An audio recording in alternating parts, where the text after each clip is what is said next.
for coming. To start with, could you please tell us briefly how did you spend your rest day?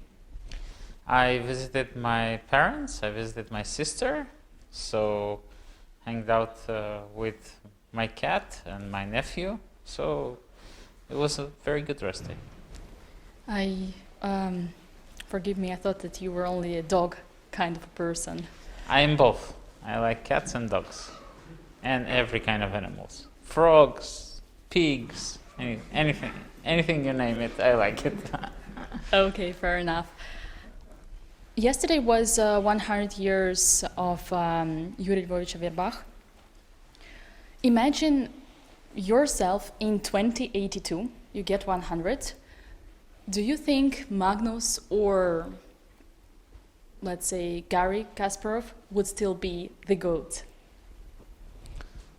I kind of feel that Magnus will be the greatest for a long, long time.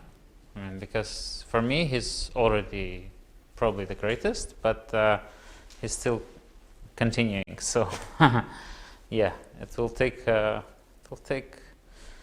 long time to beat his achievements. In one of your interviews, or in many interviews, you were mentioning that taxi drivers in Armenia were discussing with you your games. Now that you moved to United States, is that the same? Only the guys at the club in St. Louis, but I think chess will slowly catching up in America, but I think it takes some time for it. But the good part of it, I remember I had one bet tournament, and then so I'm sitting there in a taxi, and the taxi driver is looking very angrily at me. And I don't know what's wrong with the guy, maybe he has a bad day in Armenia. And then at some point he goes, "If you forgot how to play, quit it finally. Why are you torturing us?" No funny. way. Yeah, it was very funny, yes. Speaking about St. Louis, you have moved there, you live in there. Did you have a chance to show some tricks to teach some of a banter, or in other words, trash talking to Maurice Ashley? Maurice has his school, this is a Brooklyn school, so it's a different kind of generation, and it's a school from the park, so he's pretty good at it. But my trash talk is, I think it's generally kind of Soviet style trash talk, I'm like, I like doubting my opponent, instead of saying how great I am. This is a different type of trash talk. It's one of this, you have this Shaolin school of trash talk. So this is type of a thing. A polite one, you mean? Fair enough.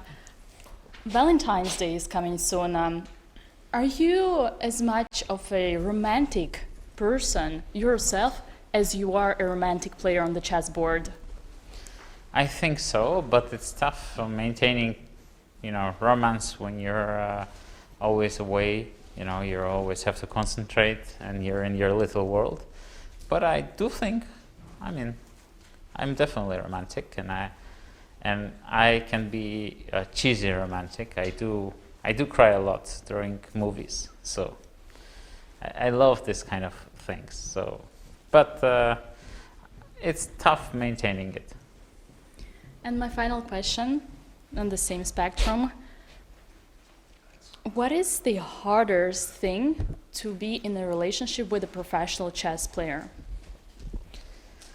Understanding that they have to train, I think it's the hardest, that they have to spend all this time, and although it seems they're not doing anything, they're just on a computer, but in fact we're analyzing. And also I think the traveling part is tough, definitely, to be a partner of a chess player, but there are many bonuses, like chess players don't know what weekday is, so we're always kind of free, so that's the good bonus. That's exactly what I tell to all of my friends. Thank you so much, Levon. Good luck for tomorrow. Thank you very much.